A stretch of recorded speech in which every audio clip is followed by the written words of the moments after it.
Welcome to the Proud to be Profane podcast, where we're not afraid to drop a few F-bombs, make some dirty jokes, or pee on the all-seeing pyramid of Illuminati enlightenment. And now, here's your host, Mr. Michael Joseph. Welcome to the Proud to be Profane podcast. Welcome back. I know that we've had a bit of a hiatus since our last episode, but things have been a bit busy, and they might continue to be this way for a little while, but at some point in the future, I'll try to string together a number of guests for a more consistent release of episodes. But for now, let's talk about today's episode, where we have our first returning guest, Mr. Mark Devlin. And back in episode number 2, we talked all about the esoteric influences in hip-hop, and we got a lot into the Africa Bambaataa scandal, and touched a bit on the Nation of Islam and the idea of the 5%er, and that's what we'll be elaborating on today. So please go back and watch that previous episode, and that will bring you up to speed, and we'll talk about DMX, Wu-Tang, and Public Enemy today, Louis Farrakhan and Malcolm X controversies, I guess you'd call it, and what happened way back in the 60s with the so-called Honorable Elijah Muhammad, who decided that he was above the law of Islam and could impregnate a bunch of teenage girls and have no repercussions. But Mr. Malcolm X said, fuck that, and it's probably what got him killed. Now, I'm not one to endorse celebrity figures as heroes, but Malcolm X is certainly an exception in my book. And while I didn't know the guy personally, and I've only been able to attest to what he's said in public forums, I think the dude was a certified badass. But we'll leave that for you to decide as Mark and I discuss all of the hypocrisies that are out there in regards to the themes of sexual morality. And I guess this gets into the esoteric and exoteric understanding, where I think that the esoteric nature of a lot of these religions tends to view human sexuality in a very different way. And whatever your viewpoints are on it, that's for you to decide. But when we have perhaps potential molestation of young boys, impregnating teenage girls en masse, and shaming them in public but not owning up to your own personal involvement in it, well, I'd like to think that we can all agree that that's pretty fucked up. So without further ado, let's get into these controversies with Mr. Mark Devlin.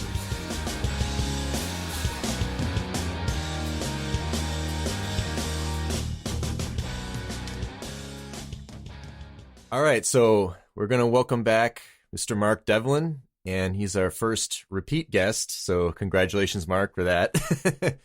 And so we're just going to pick up kind of where we left off, and if you want to just do a little recap of what we talked about and maybe throw in some different points on what you've seen as the evolution or de-evolution, as some might call it, in hip-hop, and we can go from there.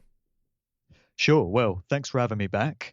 It's good to have this kind of conversation because I don't get the chance to get into these kind of subjects with most hosts, which I might have mentioned last time, because most hosts don't come with any kind of knowledge of hip hop culture themselves. So they can't contribute anything, and they're not particularly interested in having that kind of conversation because it's not their bag, you know. So it's good to be able to do this. And also today, as we record this, it's actually my birthday. So it feels relevant, and I had expressed an interest in doing this on my birthday to you because, you know, hip-hop music and culture has been a big part of my life and my career as a DJ and as a writer. I've actually interviewed many of the artists that I talk about now and that I mention in my book. So it has played a major part in my life, and it's just good, I guess, to be reflecting on some of this stuff on my birthday in terms of how much this stuff has impacted me in my life. And it is difficult to come to terms with some of the stuff that I've uncovered in my research. It's unsettling, it's uncomfortable, but it is what it is, man. It always is that. Truth can be cruel, it can kick your ass, it can be belligerent, but I'd always rather know. Yeah, there's you know no genre of music that is unscathed, you know? So, Well, that's right. That's right. And it brings in a comment that somebody made to me by email. They got in touch having come across my work and they said, my ideas are that they have different musical styles and associated cultures ready to reel out at different periods to fit in with the technology, drugs, and social attitudes of the time.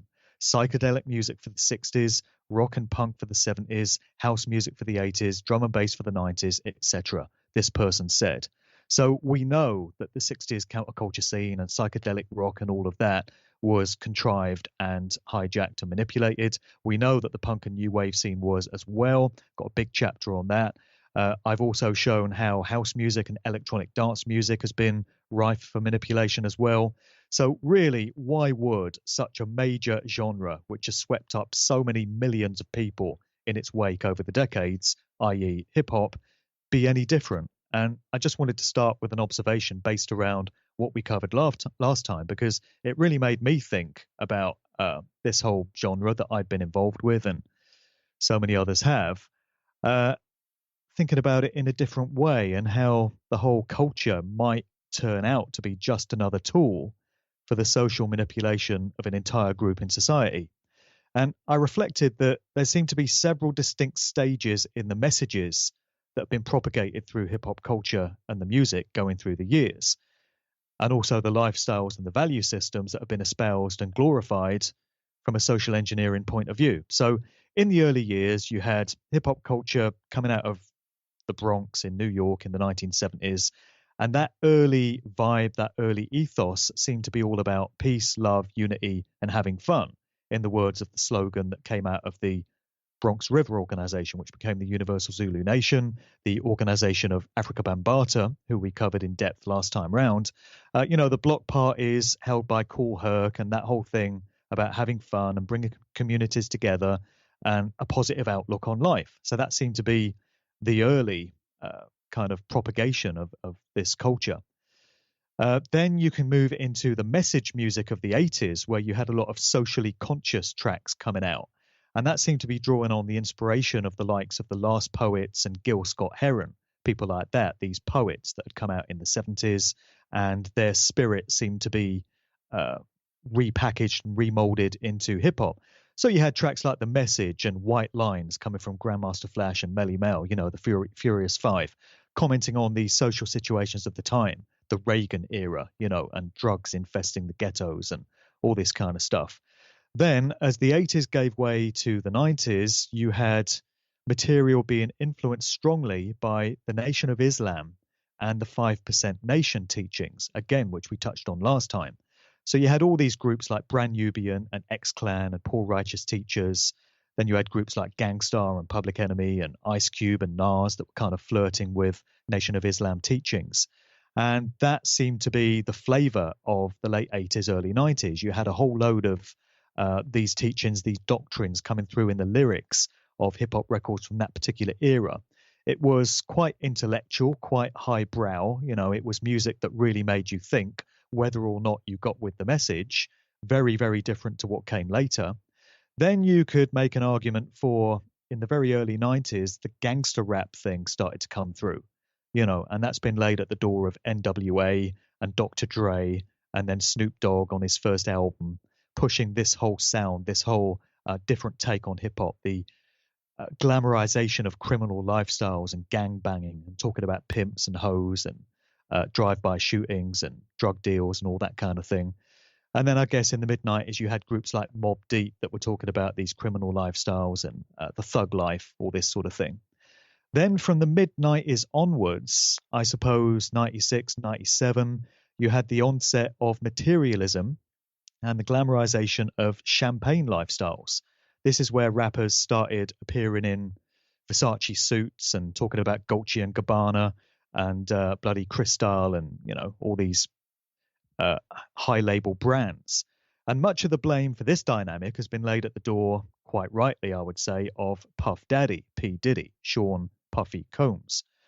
Through many of his acts, he seemed to be embracing this whole way of looking at life, materialism and, living the glamorous life.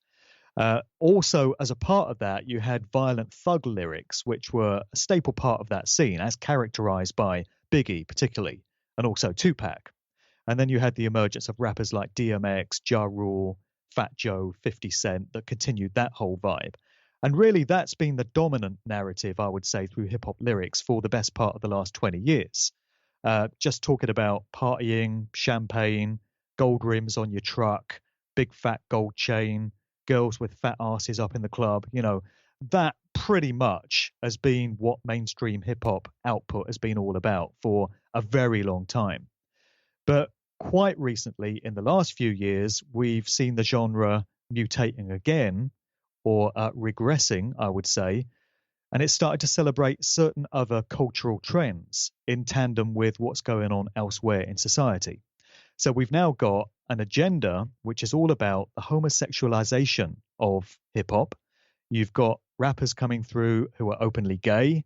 You've got rappers appearing in dresses and tight leggings and female clothing. It's all about the emasculation of black males. And that goes in tandem with what's happening in Hollywood movies.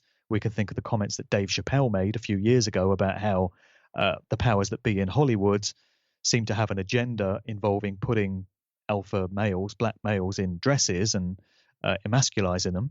And we've also got the glorification of the transgender agenda coming through hip hop as well. You've got female rappers who are rocking a lesbian type image and they're very macho and very butch. And then you've got very effeminate male rappers on the other end of the scale. And you've also got the influx of the transhumanist artificial intelligence society getting us ready for this smart grid, Internet of Things, digital ways of doing things. All of this has been normalized through hip hop culture and through many of these key acts in the last few years. And, the observation about the homosexualization of hip hop is not any kind of judgment, just to be clear about that, on anyone's chosen lifestyles. I don't care what anyone chooses to do with their life, as long as it doesn't impact negatively on others, as long as it does no harm. But when you see many examples of this coming through all at the same time at a corporate level, many, many different rappers, many key corporate assets, all pushing the same imagery, the same ideas, the same value systems, that's when it becomes an agenda. And that's when it's not individuals expressing themselves the way they feel naturally to do so, but it becomes an aspect of social engineering.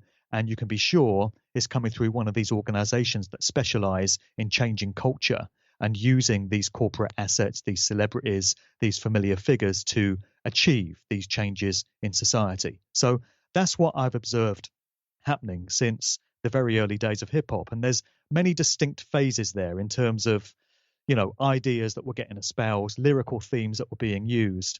And in a nutshell, that's where I see things having gone for the past 40 odd years.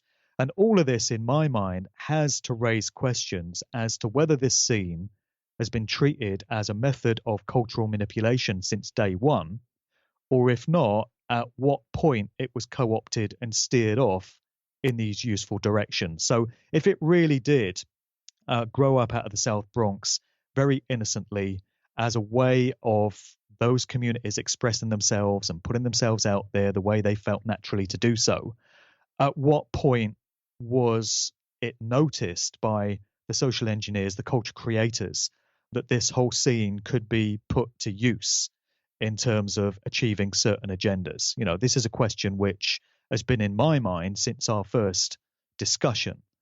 And as I say, it's a difficult thing for me to have to come to terms with. It's as difficult for me as it is for anyone else, given my personal investment in this scene for the past 30 odd years. But as I said, I would always rather know the truth. And if there's stuff that needs uncovering here, then I want to uncover it, whether anyone else wants to hear it or not. So that's my stance on the whole thing, man. Mm-hmm. Yeah, I feel you.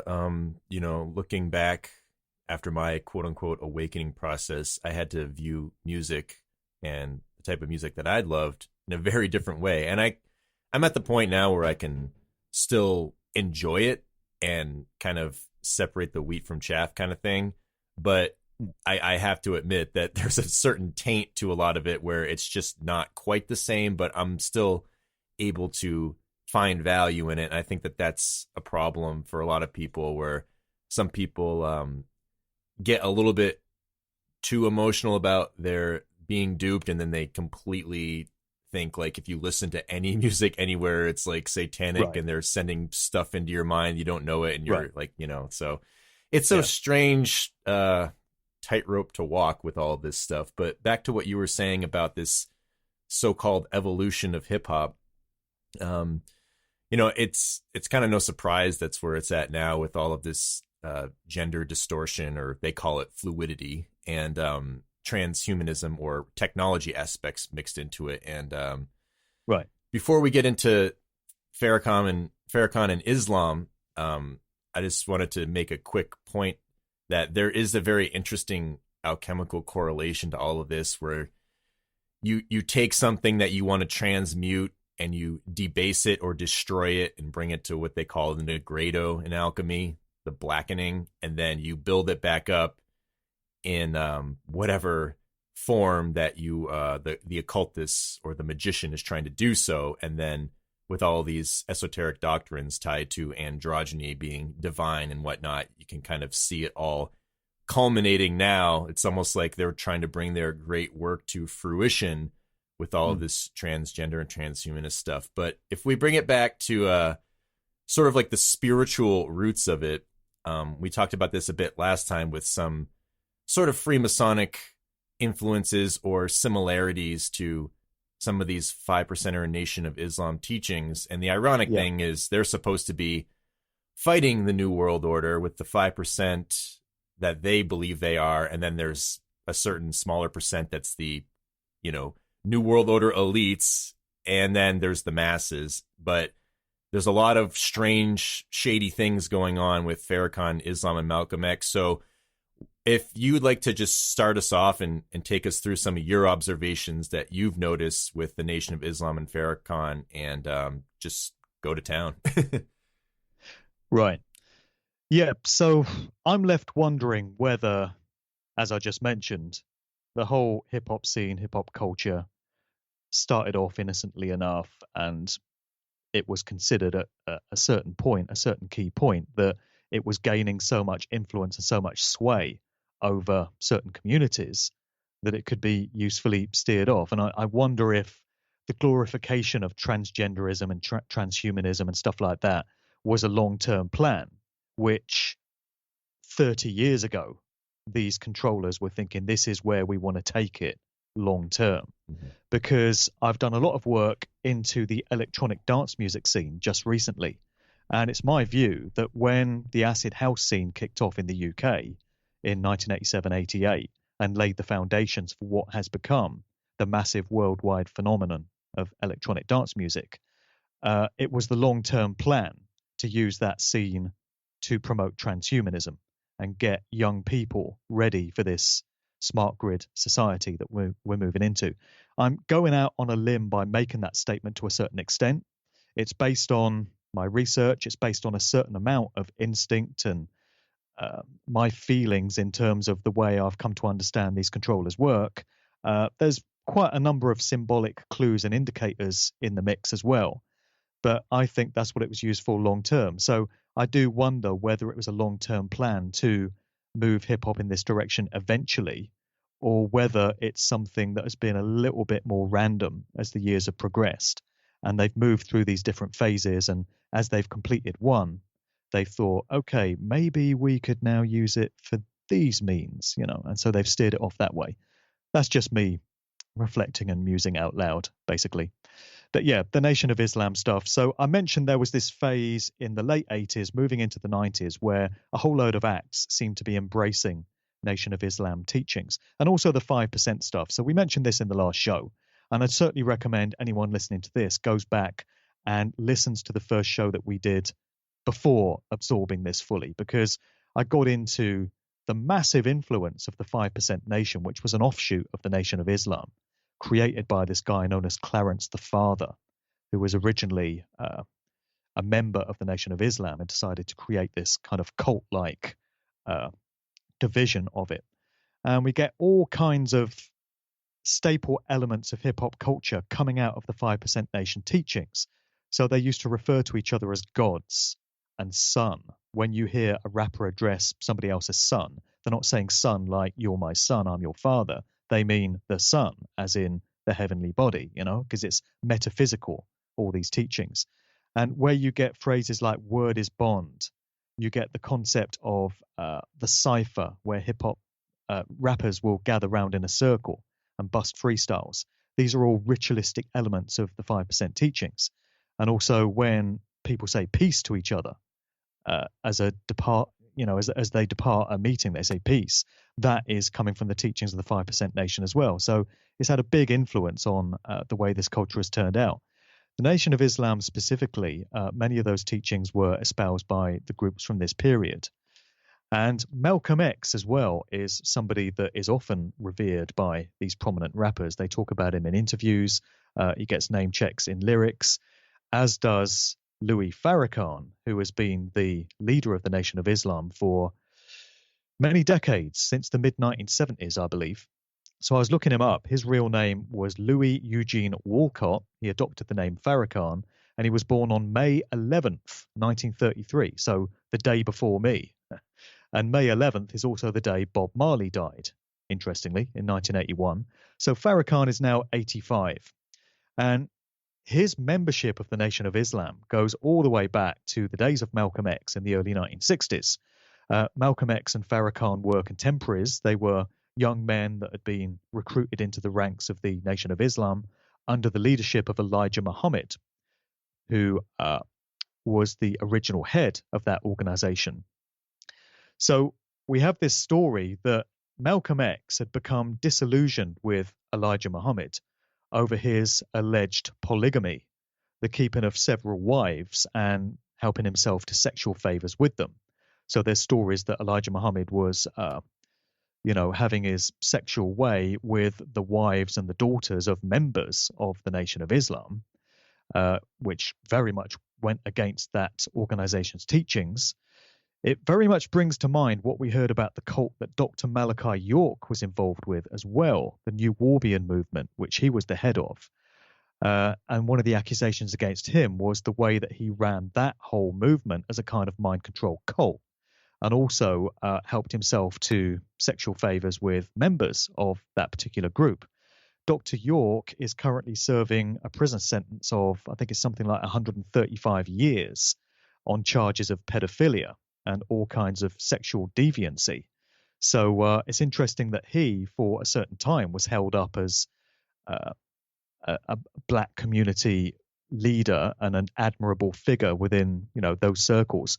Prodigy of Mobb Deep actually told the story of how when he was incarcerated and wasting away in jail, he was looking at the teachings of Dr. York, and it was that which alerted him to the reality of the New World Order and the existence of the Illuminati. And Prodigy said, he broke down in tears because he realized his whole life had been a lie and everything was deception. And it was the teachings of Dr. York that had brought him round to that. So we have this interesting dichotomy here where people who seem to be telling us great truths and appear to be on our side, that aspect of their revelation seems to be very much at odds with the way they live their lives and the behaviors and the actions that they undertake. I'm probably getting a bit ahead of myself here because I know we wanted to talk about this as we go on. But okay, so that's Dr. York, and there's some connections there with Elijah Muhammad and the way he seemed to be running the Nation of Islam back in those days.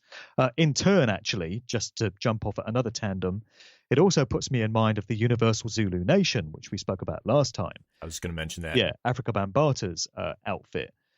Many of the members of that particular group would appear to have had no interest in women specifically, but certainly there were some questionable sexual practices going on there. All right, so the young Malcolm X had apparently approached the young Farrakhan for his counsel on the matter of the way Elijah Muhammad was running the Nation of Islam and certain aspects of his personal life. But Farrakhan remained loyal to Elijah Muhammad, and he alerted him to the fact that Malcolm was starting to show signs of disloyalty to the nation. And supposedly, a decision was then taken that Malcolm was becoming a bit of a loose cannon and that it might be expedient to arrange for him to be got rid of. And so Malcolm X was, of course, assassinated in February of 1965 at a public event in Manhattan, where he was addressing a crowd from a stage, and 3 gunmen are said to have run up to the stage and shot him. And they were then detained by the crowd and did jail time. Malcolm X's second daughter, known as Kubila Shabazz, was arrested in 1995 in connection with an alleged plot to kill Louis Farrakhan, who by then was the leader of the organization, and she is said to have believed he was responsible for the assassination of her father. So, according to Wikipedia, Shabazz, Malcolm X's daughter, began to obsess about Farrakhan. Like her mother, she believed he was responsible for killing her father, and now she feared he would kill her mother. In May 94, she contacted Michael Fitzpatrick, a friend from high school, and asked if he would kill Farrakhan for her. However, Fitzpatrick became an FBI informant, and he reported their conversation to the FBI. In January of 95, Shabazz was indicted on charges of using telephones and crossing state lines in the plot to kill Farrakhan. If convicted, she faced a possible sentence of 90 years in prison and fines in excess of $2 million. Shabazz accepted a plea agreement in the end. Now, in a 1993 speech, Farrakhan himself seemed to acknowledge the possibility that the Nation of Islam was responsible for the assassination of Malcolm X. And he said, "We don't give a damn about no white man law if you attack what we love. And frankly, it ain't none of your business." What do you got to say about it? Did you teach Malcolm? Did you make Malcolm? Did you clean up Malcolm? Did you put Malcolm out before the world? Was Malcolm your traitor or ours? And if we dealt with him like a nation deals with a traitor, what the hell business is it of yours? You just shut your mouth and stay out of it, because in future, we're going to become a nation. And a nation got to be able to deal with traitors and cutthroats and turncoats. The white man deals with his, the Jews deal with theirs, said Farrakhan. Wow. Then, in a 60 Minutes interview that aired during May 2000, Farrakhan stated that some of the things he said may have led to the assassination of Malcolm X. He said, "I may have been complicit in words that I spoke. I acknowledge that, and I regret that any word I've said caused the loss of life of a human being." And a few days later, Farrakhan denied that he ordered the assassination of Malcolm X, although he again acknowledged that he, in his words, created the atmosphere that ultimately led to Malcolm X's assassination. So that's just a bit of background. That's the common sort of word on the street, that Farrakhan was, to some extent or another, involved in the plot to get Malcolm X assassinated. So it's very interesting that many hip-hop artists have embraced Malcolm X, and particularly his line, "by any means necessary." That's become, quite a mantra in certain hip-hop lyrics. And it's been espoused by many rappers. But at the same time, many of these acts also have embraced Farrakhan and the Nation of Islam generally. I remember there was a track by Gangstar, Guru, where he says the lyric, "The Nation of Islam gets my support." I remember hearing that on the radio, played by Tim Westwood over here in the UK on the Capital Rap Show back in the day, who's a middle-class white guy. And, the irony of you and I having this conversation, Michael, as another couple of middle-class white guys, is not lost on me. But, Westwood played this lyric, "The Nation of Islam gets my support," and then he played one of his jingles that just said "word," like he supports it. I thought, isn't that a strange thing? You've got this middle-class white guy saying he basically supports the teachings of the Nation of Islam, because the Nation of Islam is all about the upliftment and the betterment of black people specifically. And depending on how you interpret their teachings, you could say they don't always have too much love for white people. It's an organization for black members, basically. And that's why it's been adopted so enthusiastically within the ranks of hip hop. So, yeah, the Nation and Malcolm and Farrakhan have all been kind of held up there and espoused by rappers from through the years, and particularly from this key period, late 80s, early 90s. Very interestingly, I came across an article recently from hiphopwired.com, and you've got a whole load of current day rappers hanging out with Farrakhan. It's a photo feature, and there's pictures of him fraternizing with all these current day names like 2 Chainz, Migos, Young Thug, and Rick Ross, and people like that. Ludacris is in there, Foxy Brown is in there. And given the negative stereotypes of black people that the music of the likes of certainly 2 Chainz and Migos and Young Thug conveys. It's interesting that Farrakhan would want to be associated with them because through many of the public statements he's made, he's been very critical of the way blacks have been portrayed through the media and all these stereotypes that have been put out there. And he's all about black people becoming conscious, studying, educating themselves, becoming more higher minded. And yet he's hanging out with Migos, this group that did Versace, whose lyrics consist of Versace, Versace, Versace, Versace, Versace. 2 Chainz, who talks about whatever the hell 2 Chainz talks about, but it's not particularly positive or uplifting. Young Thug, I mean, it's right there in his name. And Young Thug has been pictured wearing a dress recently because he's part of this whole transgender agenda and has allowed himself to be a part of that. So Farrakhan's hanging out with all these rappers. But I guess it just goes to show his intergenerational appeal, where the likes of Brand Nubian and Gangstar and Poor Righteous Teachers were adopting him and espousing him back in the day. And now all these names are right now. So he certainly stood the test of time. He's had a long shelf life. The dude's 85 now, and his impact has been felt for a very long time and seems to go hand in hand and part and parcel of hip hop culture. So I wonder if that would be by accident and random chance, or whether it's by some kind of design that he's been inserted into the consciousness and the mindset of the whole hip hop game for all this time. Word. Yeah. I don't claim to have the answer. It's just something I wonder about. Well, I think that whole deal with Malcolm X and Farrakhan is such an interesting part of history to study, and to touch upon some of the things that you said with this hypocrisy of acting all moral or teaching all of these so-called higher spiritual philosophies and then hanging out with people who seemingly are doing the opposite of that. Right. I think at the beginning of our last talk, in my intro, I talked about the story of the Pharisees in the New Testament, where Christ says about them, listen to what they say and do what they say, because they say good, moral sounding things, but they don't actually do them themselves. And that's kind of right. I don't know, a part in the Bible I think is very profound and related to a lot of this. And so this is what Malcolm X was essentially caught up in, because he was saying, I highly suggest anybody to just go look at some Malcolm X interviews on YouTube, especially like the last 3-4 years of his life. And he's talking about the Elijah Muhammad thing. Like you said, there was this infidelity issue, but a lot of them were teenage girls. And I mean, how old was Elijah Muhammad? Right. And Malcolm X was saying that, in Islam, we have sexual morality codes. You're with your partner and you don't stray from them. It was very much part of that kind of like Judeo-Christian morals that people would think of in the traditional sense, where, okay, you get a girlfriend or a wife and you stay with them. And that was something that he was espousing as bringing Black people out of the ghetto and empowering themselves. That was one component of it.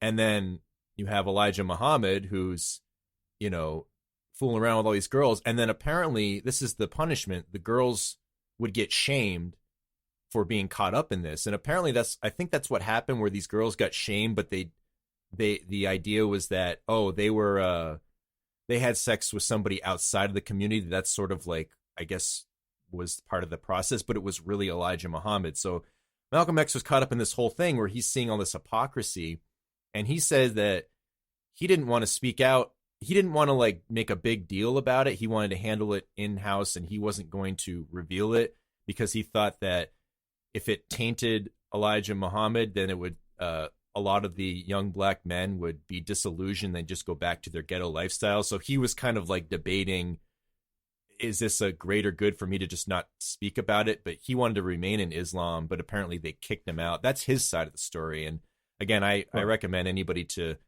listen to what he says and then listen to Farrakhan and just make an intuitive decision about who you think is telling the truth, because Malcolm X started saying, like, the other thing you were talking about was this whole ethnicity problem. And another thing that Malcolm X said that I guess ruffled a lot of feathers was that he realized that when he went to Mecca, there were white people practicing Islam, and he was kind of under the impression that it was, only it was all stuck in this, black man box. And then he was like, well, this is very different from what I was told. And so I think he started to see through a lot of this racial hypocrisy and segregation, and he started to see an agenda with all of this stuff. And once he started to see that, then all the shit went down in his life, and they were basically going after him. There was a bombing attack on his house. It almost killed his family, but it didn't. And he's out there saying this was the Nation of Islam, and he was defending gun control. Like, if I had my gun, and if I saw anybody on sight, I would have shot him. And so it's very interesting, his version of morality and, talking the talk and walking the walk. And then he's calling out all this hypocrisy, and he gets killed in the end. I mean, draw your own conclusions, Right. And the thing about Farrakhan is he's always been a very eloquent speaker, and he's always been heard to say all the right things. I've listened to many of his speeches, and I've just found myself nodding in agreement with everything he's saying. He has a very good handle on what's really going on in the world and who's really controlling things. He's basically called out the Illuminati. He doesn't refer to them by name, but, this power structure, the elite ruling class, he makes many references to it. He does call out the Zionist regime by name. He refers to Zionists. He refers to Jews. He's referred to the New World Order. He has a very good handle on things like 9/11. I've got a quote here from him that he made at an event where in 2015, he was addressing some churchgoers, and he said, "It's now becoming apparent there were many Israelis and Zionist Jews in key roles in the 9/11 attacks. We know the World Trade Center was insured by its owner, Larry Silverstein, right before the attack. We know that an Israeli film crew dressed as Arabs were filming the Twin Towers before the first plane went in. In other words, these Israelis had full knowledge of the attacks. We know that many Jews received a text message not to come to work on September 11th. Who sent that message that kept them from showing up?" So he's going right in there and saying how he feels about the whole thing in very direct terms. And like I say, he's a very gifted orator. He comes across almost as a rapper in his own right. He delivers his words in a very rhythmic fashion. It's very reminiscent of listening to a great MC or a poet. So he certainly knows how to be articulate in a very engaging and impactful way. And he's also been very outspoken about the true nature of the record industry and the power and the responsibility that rappers carry on their shoulders to be the voices of a generation. And he's made the comment that rappers actually have the capacity to reach more young minds and young hearts than any preacher or religious leader ever could. And this is a tremendous responsibility that they carry on their shoulders. So there was an interview that I've quoted in my book that he did with DJ Sway on Shade 45 Radio in October 2015, where he said, "Our rap artists are more powerful than any preacher. One rap song can turn more people's minds than 100 sermons of some of the great preachers. That's the influence that our young people have, and it's not limited to America, it's all over the world. So here's what we have to decide. Do I want to be an agent of the wicked plans of the enemy to be a destructive force against my own people? Do I want to be the producer of raps that only engage in the most filthy and wicked display of vulgarity to our people? Do I want to do that? Do I want to promote on my radio show the most vile songs that pit one brother against another? Do I want to be an agent of that just because there's a few dollars?" He says, "I think we need to unite. I think we ought to go to the record producers and argue for the sanity of our people and make them responsible for the deaths that come as a result of what they cause us to do. See, once you become an agent of our destruction, then if we're united, let's put pressure on our record labels because our people have more talent than they're showing." There's also another speech of his that cropped up on a record by Cool Mega called Industry in 2016, which is a damning indictment of the true state of the record industry. And in this little sample, he says, "Who do you think you are? To them, you're nothing but a piece of meat, and you're only as valuable as your last hit song. And when you make no more hit songs, nobody cares for you no more." Also, a Farrakhan speech was sampled on the brand Nubian track, The Meaning of the 5%. And this just consisted of a Farrakhan speech over a looped beat that was constructed from a Marvin Gaye record. So he's been featured on many a hip hop track. And as I said, often listening to him speak, you find that he's articulating what's on the minds of so many of us, and so many of his words resonate. But what we have to bear in mind here is something which I've also discussed in my new book, and which I've referred to as the disarmament tactic. And I kicked off this whole section by just using the phrase, "The mermaids of legend seduced ships to their doom with the sweetest sounding songs." Meaning, people can give you all the right words and all the stuff that you want to hear. And it can be very seductive, and it can be very appealing. And you can let your guard down because you think this person is on our side. This person is one of us. This person is representing our interests. But what if this person is a wolf in sheep's clothing and their true nature is something very different, and they're actually out to cause you harm rather than uplift and benefit you in any way? So I then go into this whole dynamic of the disarmament tactic. And I've said famous figures are deliberately given images that make them appear to be on the side of those they're affecting, and they're seen to say and do all the right things. That's why so many are seen to undertake humanitarian work. I go on to mention Russell Brand with his Man of the People Act, which is a classic example of somebody that appears to be on our side. And the comments you heard so often when he was appearing on all those TV shows a few years ago, talking about we need a revolution of consciousness and a more egalitarian society and all that bullshit, was, but so much of what he says makes sense. And the truth of the matter is that Russell Brand is an actor, and a big part of an actor's role involves memorizing scripts and reciting them on cue. Yeah, I fell for Russell Brand a while ago, like before I got into all this stuff. Well, I was sort of in that, I don't want to like bring in politics into it, but that more like liberal mindset about, you know, the environment, humanitarianism and stuff like that. I was kind of in that mindset when I was, I don't know, late 20s, and I got more involved in like trying to be a better person. But then I eventually realized that so much of that was just agenda driven. But I was like sort of like I heard him on some talk shows. I'm like, oh, I kind of like what this guy's saying. But then as you dig in a little bit deeper, you're like, okay, it's exactly what you're talking about. There's some like controlled opposition, whether they know it or not. And I think that that's a key figure in all this is people's ego of activism blinds them from the fact that they're actually causing a lot of destruction. So I didn't mean to derail you there, but I figured I'd embarrass myself a little. Well, we've all been caught out, you know. I've certainly had my fingers burnt by putting too much faith in certain public figures. I mean, with me, it's been DJs, to be honest. There's been so many radio and club DJs that I used to look up to, and I used to aspire to be like them. And through my work of recent years, since I came across the concepts of social engineering and culture creation and lifetime actors, I've come to realize that was misplaced faith that I put in certain individuals. And I feel a bit foolish because of that, but we're all caught out. It happens to everyone. Yeah, and that's how you see through it. You have to go through that process of taking that ego hit that you were duped, and then you start to be able to see it so much more clearly, you know? Right.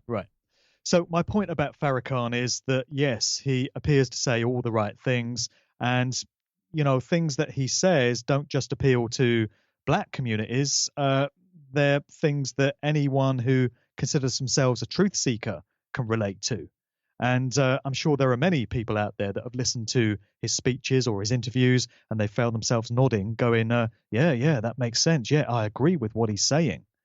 But I'm asking the question that what if he is some kind of wolf in sheep's clothing, and what if his true nature is something very different, and we've allowed ourselves to put our guard down when it comes to what he's all about. I mean, one thing is he was very much behind the Million Man March campaign, which took place, 20 odd years ago. And really, when you think about it, and when you've done a bit of research into culture creation, it smacks of being an orchestrated social engineering event. And the Million Man March, though people will hate to hear it, is right up there with things like the Occupy movement, Anonymous, Me Too, Pokemon Go, the Ice Bucket Challenge, Coney 2012, the No Makeup Selfie. What do all these events and concepts have in common? They sweep up large numbers of people in their wake, and they come with slogans like "Me Too," "Je suis Charlie," in the wake of the Charlie Hebdo thing. Whenever any kind of apparent grassroots natural movement, which apparently sees people expressing themselves the way they see to naturally, whenever it starts to involve hundreds of thousands or millions of people, and it gets mainstream news coverage, and it has slogans and T-shirts and banners and things like that, that's when it ceases to be something that just happened randomly, that evolved under its own steam, and it starts to become something that's been orchestrated and contrived by one of these organizations that specializes in making these things happen.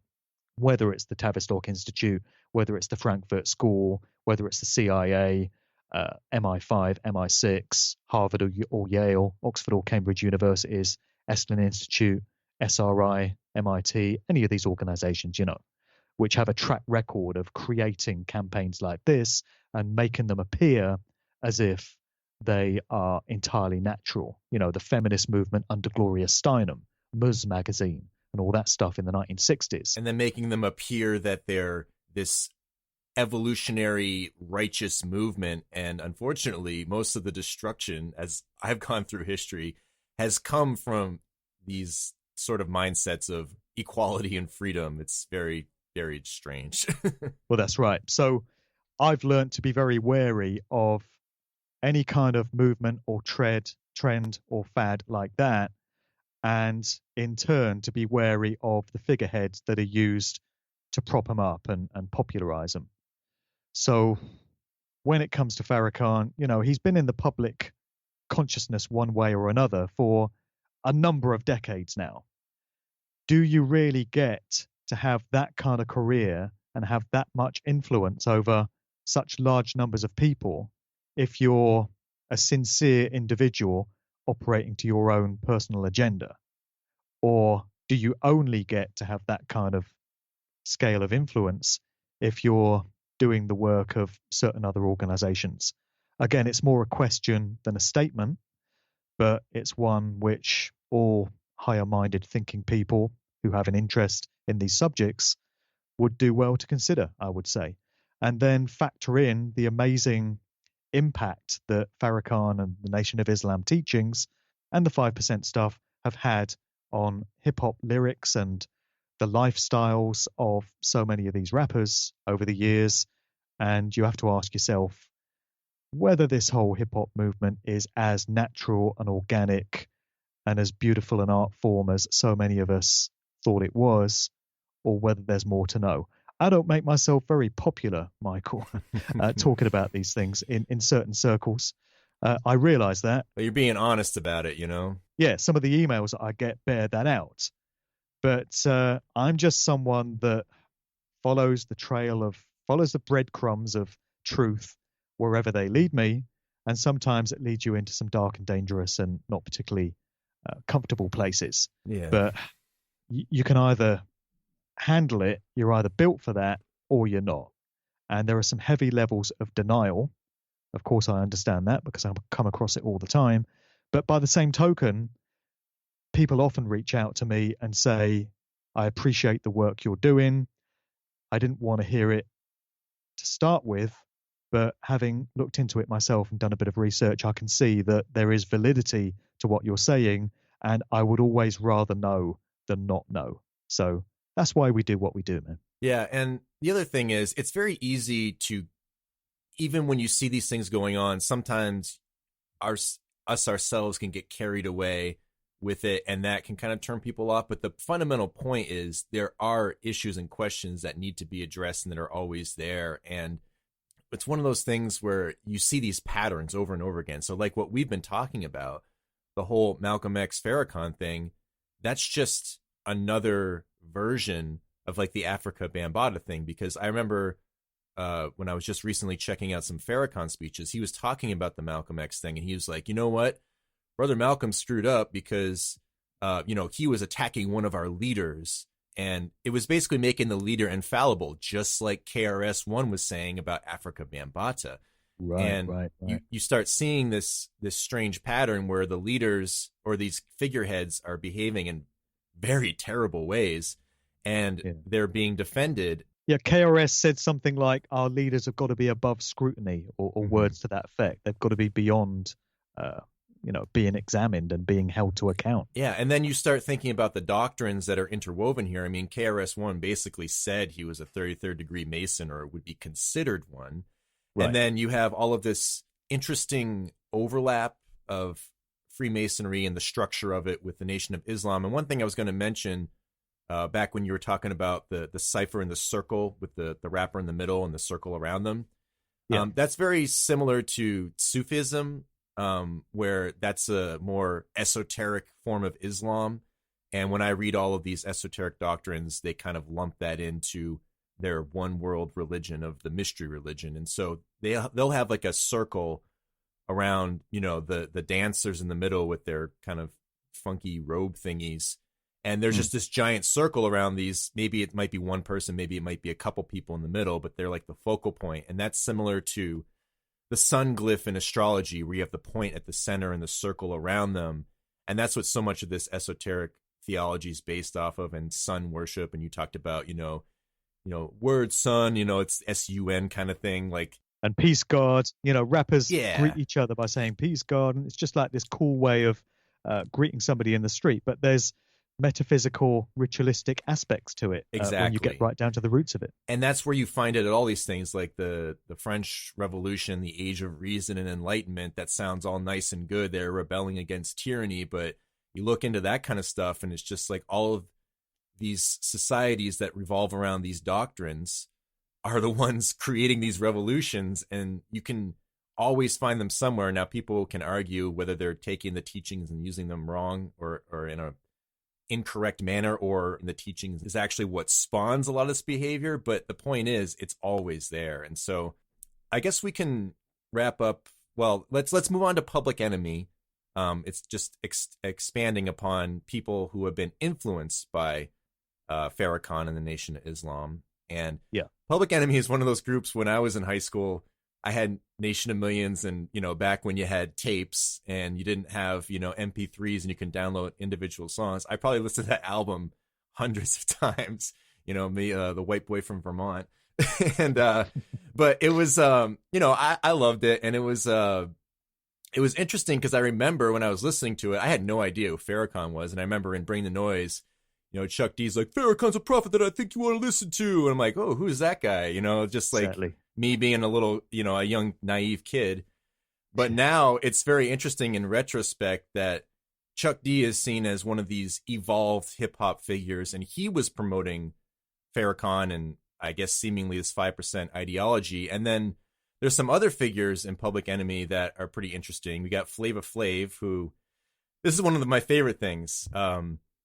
They had this song called She Watched Channel Zero. And I really love this song because I've always kind of hated the influence of television. Even when I was younger, I kind of realized how terribly it influenced me, and I broke out of that. But he's basically singing about, the whole song is about a woman who is obsessed with like actors and good looking, public figures and celebrities.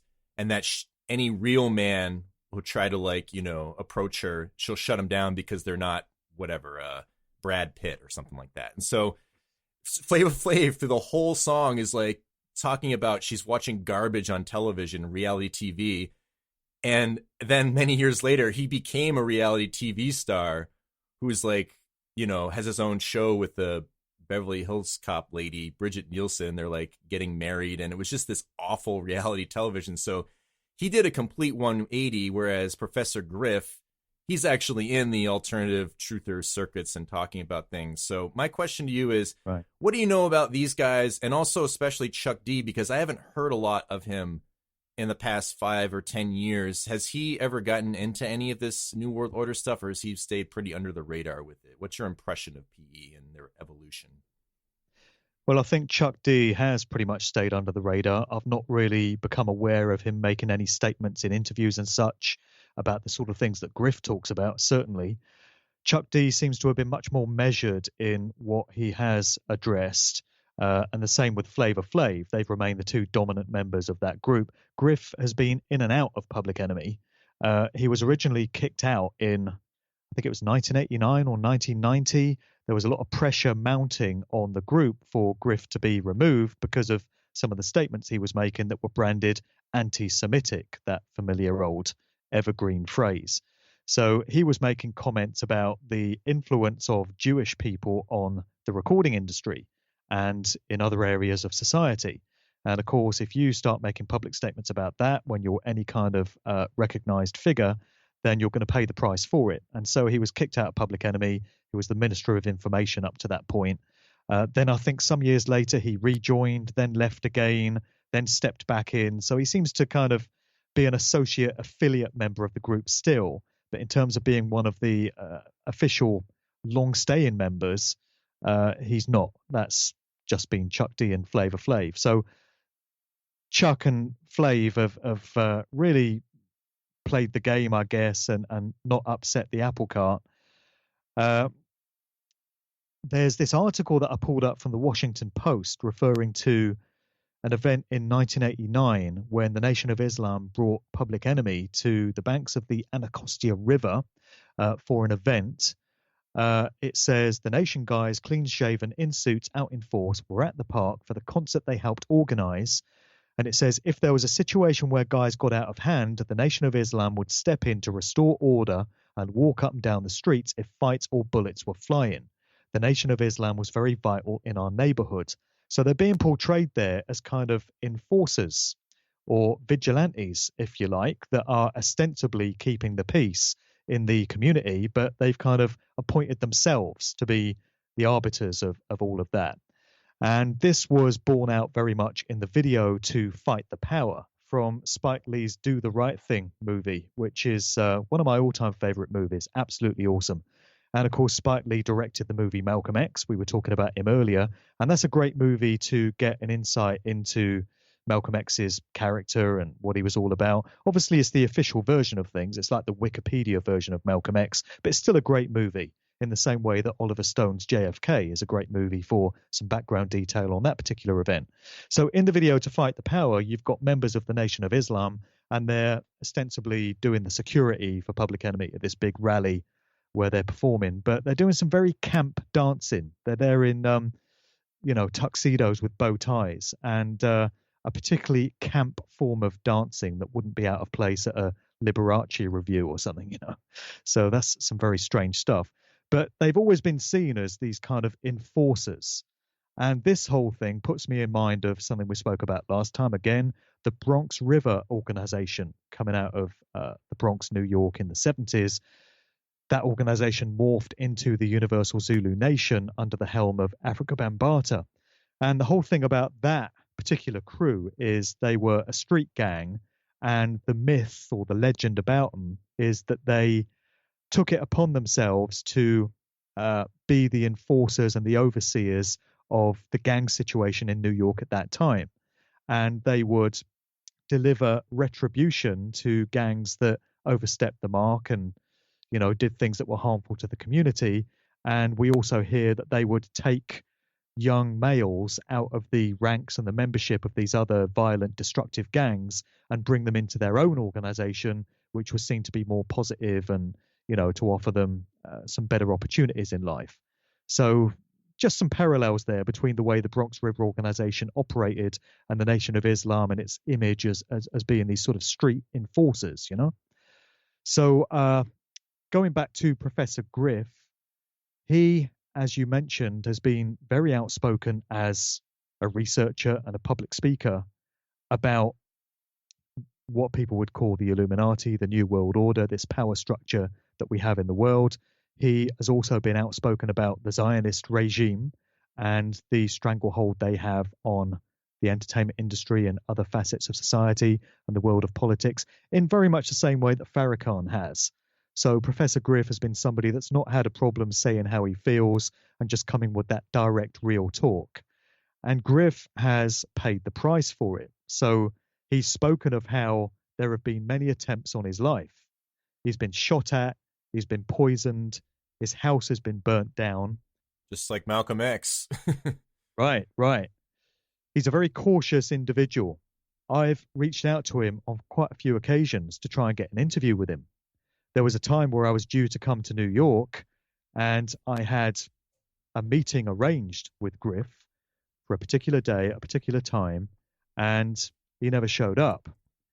And there was another time where I was due to do a phone interview with him, and he never showed up for that either. And afterwards, I messaged him and I said, "What happened, man? You know, we had this meeting scheduled."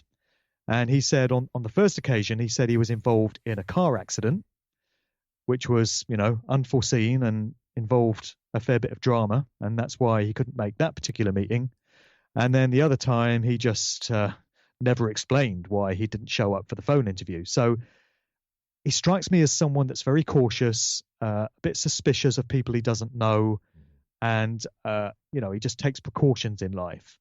And if his claims that he's been shot at and poisoned and his house has been burnt down are true, then you can understand why he handles himself in that way. I've not heard of those kind of things happening to Farrakhan. I don't know if you have, definitely but not. I've never heard stories of Farrakhan's house being bombed or shot at or he's been poisoned or whatever. Just Malcolm X's daughter, right? That's right. But Farrakhan has been very outspoken in interviews. He's spoken about Zionists. He's spoken about the New World Order, but I've not heard about him running into any of that kind of trouble. Malcolm X, as you said, certainly did, and Professor Griff certainly has. So it tends to suggest to me that Professor Griff is the real deal. You know, he's been stitched up on a number of occasions. He put a book out. He's put a few books out, but there's this one particular book. I remember him talking about it at a rally, at a public event. And he said when the book came back from the printers, the pages were all out of order and some of them were printed upside down. And the book just made no sense. It was just all over the place. And he said, you know, there was some interference there at the publisher where they must have been instructed to deliberately fuck up the book so that people couldn't get the message that it was trying to put out. So he seems to have had all these kind of obstacles placed in his path. But he's still out there to this day. He's still doing public events and he still does videos and interviews and stuff where he tells it like it is and he says things that need to be said. And I've never heard that from Chuck D or from Flavor Flav. They just seem to keep their heads down and just do what they do. They have put out many a track which addresses great truths. They put out an album called Most of My Heroes Don't Appear on No Stamps in 2012. And there's a track on there called WTF and another one called Truth Decay. And if you get into the lyrics of those tracks, Chuck D's definitely putting out a few home truths.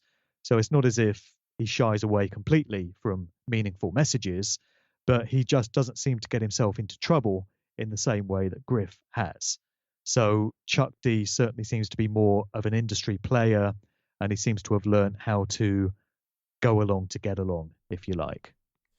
Yeah, and you never know how some of those people might view these things. Maybe they're much more aware of them and they choose to do things more discreetly and sort of play the game in their mind that they're doing more good while not going too far into something. And I look at, you know, certain artists like I think Billy Corgan might be one of these people. He's very outspoken about a lot of these New World Order things, but he doesn't kind of go into certain territories, or at least I like to hope that that's what's going on with him because I like the Smashing Pumpkins. But, you know, you never know. But I think that Public Enemy is an interesting group. And just, you know, many years later, seeing what happened to Flava Flav and Professor Griff, they seem to be like the polarities of each other in this regard, I think. Right. Well, Flava's just become a celebrity and a bit of a joker, a bit of a jovial figure, you know? And I wonder if he's like maybe perhaps like a mind control victim in a sense, because you hear about that kind of stuff all the time, because he's just kind of fucking crazy, you know? And so you wonder with some of these celebrities that kind of go nuts, maybe that kind of happened with him. Maybe they, any sort of programs that he was part of that he might not have known, maybe he was selected to just be thrown out there as a joker, right? Like the tarot card. Right. Well, yeah, you look at his persona and it certainly would fit the bill of somebody that's undergone mind control. I wonder if there's something to the clock, maybe. Maybe there's some sort of trigger with that. Who knows? Like the rainbow, you know, I'm just guessing here. But Well, there's got to be, yeah. He's always rocked that clock as his motif for the last 30 odd years. And initially it was supposed to be a reference to, what time it is. What time is it? This common phrase that you hear. But he's always rocked a clock. And yeah, there's got to be some meaning to that. It's got to be an icon for something or other. But Flavor's been kind of like a caricature of himself. He reminds me of Snoop Dogg in recent years. Snoop Dogg has just become this figure of fun, really. When he first came out, he was quite edgy. He was quite dangerous. That first album, Doggy Style, it was dark, man. It was harsh. It was hard hitting. But Snoop now is just like this figure of comedy, doing records with Katy Perry and appearing on ads for, moneysupermarket.com. And he's just like this figure that everyone just likes to have a laugh at. And he's a caricature of himself. And Flavor's a lot like that as well. So yeah, pretty harmless, really. Okay, well, let's move on to the Wu-Tang Clan. We're just talking about dark, hard-hitting stuff. I'm just wondering if you know of any esoteric underpinnings to the Wu-Tang Clan and its members, and they're definitely one of these groups that seems to be like a poster child for 5% ideologies. And I have some personal stories and just sort of things that I remember growing up with that I think are some hypocrisies now that I look at some of the teachings. If you look at like Malcolm X's version of Islamic teachings versus like this, any of these groups that are part of this, and especially in relation to like, sexual morality, I think there's a lot of hypocrisy that goes on. So I'll get into a couple of those stories later, but from your end of it, what have you seen from the Wu-Tang over the years, and, all of the members and what their various solo projects have gone into? Sure. Well, there's a lot there, and I've covered this in a section of the book. I guess we should start with RZA himself, the de facto leader and founder of the Wu-Tang Clan, the producer, and the guy that seems to have come up with the whole concept of this group. He's said to be a member of the Almighty Vice Lord Nation, which is an organized crime gang. And he's also rumored to be a 33rd degree Freemason. So here we go again with another connection into Freemasonry.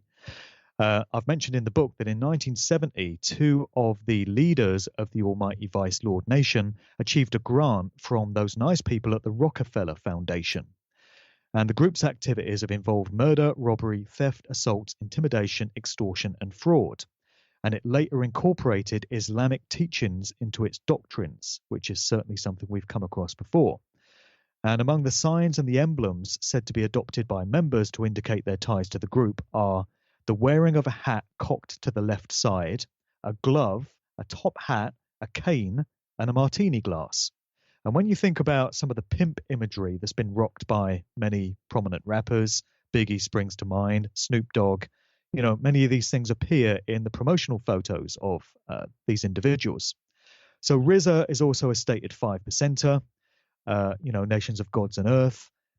Well, that's some interesting stuff there. And of course, we got the W, the logo of the Wu-Tang Clan. I'm sure there's some esoteric underpinnings to that. I'm not sure what it would be. But we can then look at some of the individual members of the clan. One of the prominent members has been Method Man, Clifford Smith. And his name cropped up during a conversation I was having with Ed Opperman, who's a private investigator, but he's also a researcher and broadcaster, does his own podcast. So we were discussing Wu-Tang Clan last year, and Ed just came up with this anecdote where he said that he was once selling mobile phones, cell phones, from this store in Staten Island, New York, which is where Wu-Tang are from. And he said Method Man came up to him wanting to rent a cell phone. And he was asked for ID, and the only ID he could produce was an identification card from having been a patient at South Beach Psychiatric Center. So, he's an inmate at this mental institution.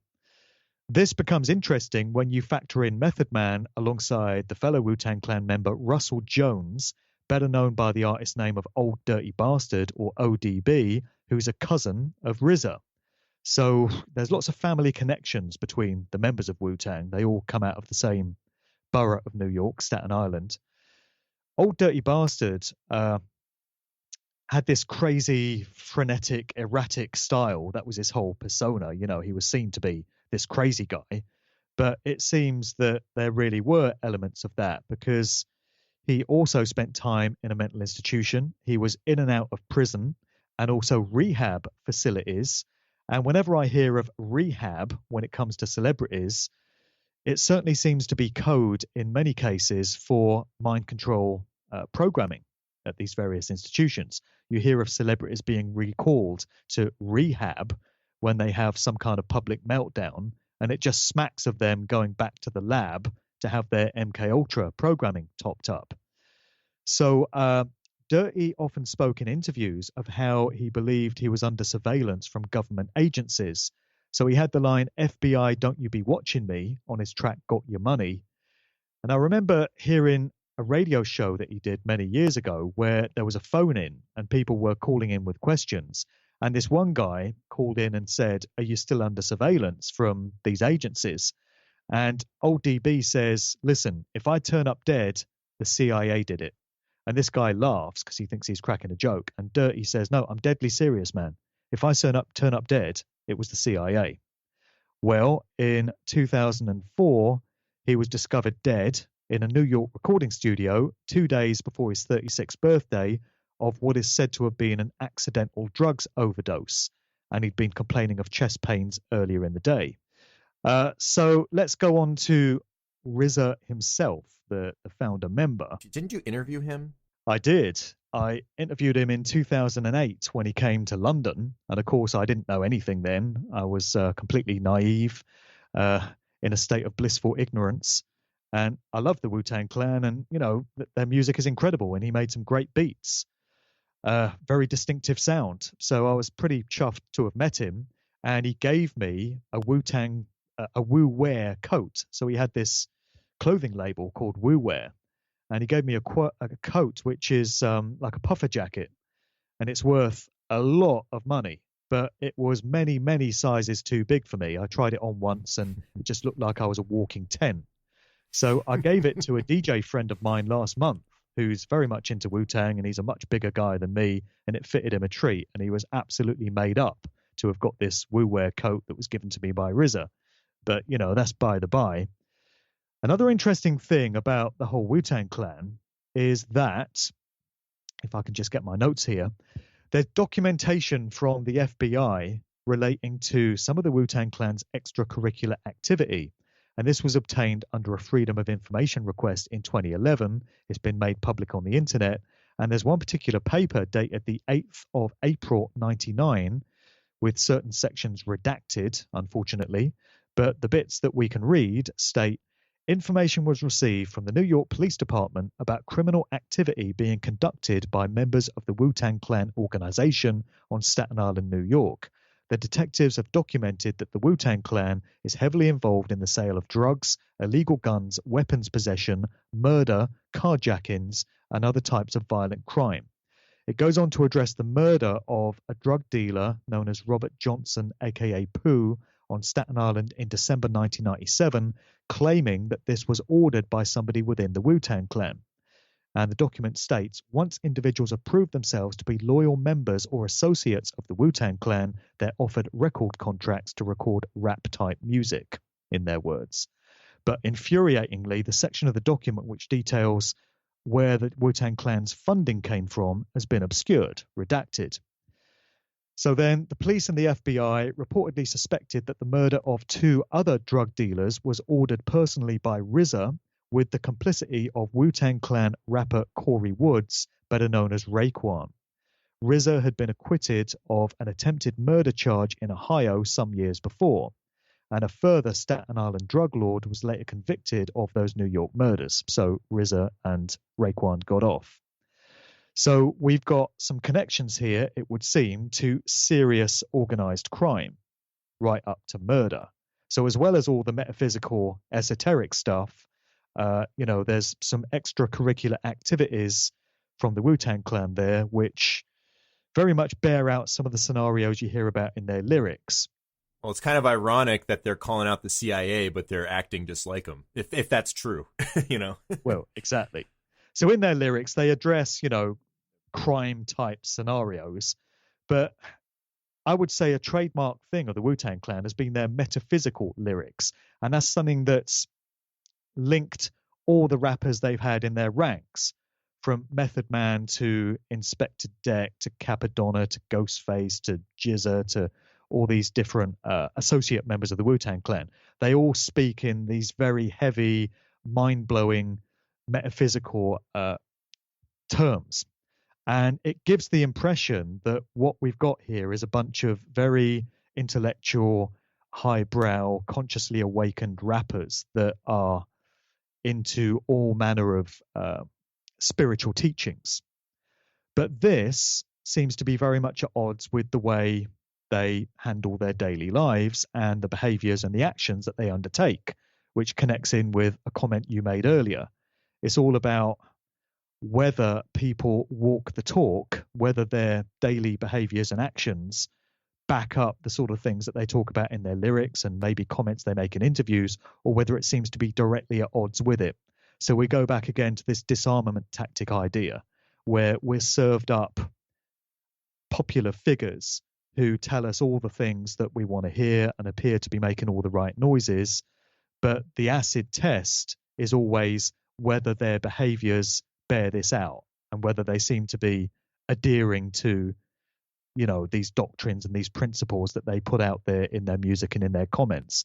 So Wu-Tang Clan just appears to be a real enigma, because they're putting forward certain ideas in their music, in their lyrics, but we've got some very troubling aspects to their real lives behind the scenes. And when the FBI crops up in the narrative, you got to wonder whether this is yet another manufactured group, another construct that was put out there in the same way that so many rock bands have been and so many other musicians, to have an effect on culture and to influence the value systems and the thoughts and perceptions of the fans of these groups. Yeah. And for me growing up, I remember Wu-Tang Clan music was something that was becoming popular within like my social circles. And I remember, you know, it's like their first album, they had that torture song or whatever little skit. And I always found it very ironic that when they released Wu-Tang Forever, I remember seeing them on like MTV or something like that. And they're basically boasting about the intellectual nature of the album. And they're like, you don't need to go to a university, just buy Wu-Tang Forever or something like that. And I'm just like, right. Okay. And then I'm like, okay, you're going from torture where you're poking people in their ass with hot iron pokers or something. That's like the whole weird, like, torture, motherfucker. Like, okay, you're going from that, which is pretty disgusting, to, oh, we're enlightening people with our lyrics about Socrates' philosophies and hypotheses. Yeah, Can't define how I'll be dropping these lyrical armed robberies. Exactly. That was exactly the line I was thinking about. And so I remember watching it, and I was just like, it was very funny. I had this innocent reaction. I'm like, well, that's kind of hypocritical. But at the same time, I bought into it, and I ended up buying Wu-Tang Forever. And yeah, and the other thing is interesting. You'll just, like, you talk about the esoteric language. Like ODB, I think at the very beginning, was it like Triumph, where he's like, I'm Osiris of this shit. So he's calling himself Osiris. Right? Yeah, he adopted that name for himself. And I remember seeing an interview with ODB, and it was like, he was talking about his solo album, and he was like, yo, it's when I got gonorrhea. And he was like talking about gonorrhea the whole time, like it was like this impressive thing. I'm like, what the hell is this guy talking about? And like, you could tell he's just kind of out of his mind. And I'm like, dude, I think getting gonorrhea is not a good thing. I don't know about you. So like this, it just like these weird interviews. And so this was sort of what I got absorbed into me from pop culture and MTV from this era. So I'm thinking about back to being a teenager, right? And then now looking back on it with what I know, there's definitely some very weird, strange things going on, and a lot of hypocrisy. And the last point I'll mention about the Wu-Tang is I have another personal story that kind of corroborates with some other rumors and even what RZA said in interviews himself, where I think it's back in like 2006 maybe. My girlfriend at the time was working at this restaurant, and it was connected to a hotel that all the acts that go to the main place in Vermont, it's called Higher Ground. Any acts that come through there usually stay at this hotel. And so the Wu-Tang came, and my ex-girlfriend's friend, she went to the show with one of her friends. And apparently what happened, again, this is kind of a rumor, so I'm not saying that this is true or not, but I'm just hearing it secondhand. But apparently this girl's friend got really drunk and went back onto their bus with him and supposedly had sex, like a gangbang with the entire Wu-Tang Clan. And so that was sort of the rumor. And that's a interesting contrast to Malcolm X's teachings of Islam, which are all about, sexual morality and whatnot. Right. And then you have them saying they're these enlightened figures. And like I said, I don't know if that really happened or not, but apparently there was like a divorce court show where some guy, it was a black guy and a white woman. They were a couple. And the black guy was accusing his girlfriend of sleeping with the entire Wu-Tang Clan. And it's kind of like this comedic reality show thing. And it's all about like, her defense was, I didn't sleep with them. I just went back on their bus with them and to their hotel and stayed up till 7 a.m. with them. And we talked about politics. Apparently that's her defense. And so, as you do. Yeah. And so he's saying, no, you slept with them, whatever. So there's that rumor thing. And then RZA, in an article I found, actually admits to recording in the studio. He's like, there were no girls in the studio, so we'd take girls up to the roof of the studio and we'd like have gangbangs. So he's admitting it.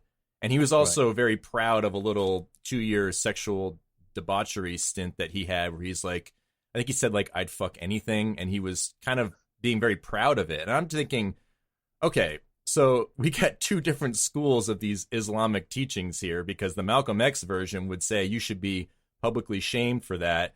Whereas the Wu-Tang version, apparently you can glorify that. So, add all that together. It's just an extreme amount of hypocrisy. And I can't believe that people would call themselves enlightened and then go out and do these things. And thinking back, like, it's one thing if you're like an 18-year-old rapper and you do these things, and I'm not saying that's okay, but like, it's more understandable that you are young and you get thrown into this debaucherous place. And then maybe later on you kind of regret it. You kind of repent of it. But, they would have been in their mid-30s when this happened. And so it's just like, there's no excuse for that, Well, that's right. I've just got an image of this girl with all the members of the Wu-Tang Clan in this hotel room at 7 o'clock in the morning. And they're all sort of leaning forward over this table saying, so what do you think of George Bush's economic policies? Like that would really be happening.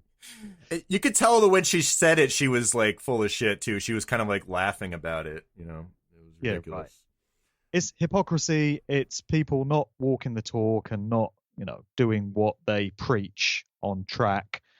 And you made a point there about these aging rappers that never seem to mature. And that's another thing that really bugs me. So you've got, I'm going to pick out a couple of names. There'll be many others, but, Busta Rhymes comes to mind. Snoop Dogg comes to mind. Redman comes to mind. Jay-Z, let's throw Jay-Z in there. These guys are all well into their 40s. And they're still making records now, talking about fooling around with girls and getting up in the club and gun toting and selling drugs. And apparently citing Malcolm X. Like, what the fuck? Exactly.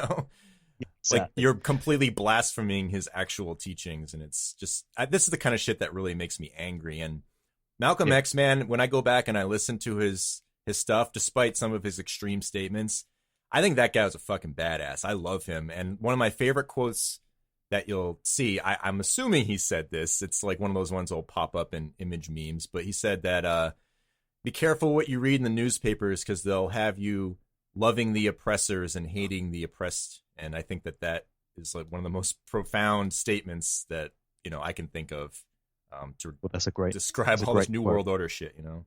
Yeah, really. But what happened to rappers maturing as they grow old? When you're 45, you're not supposed to be chatting the same shit as you were when you were 21. There's some excuses that could be made for you when you're a young man. when you're full of energy and you're full of adrenaline and you're finding your way in the world and you're trying to prove yourself.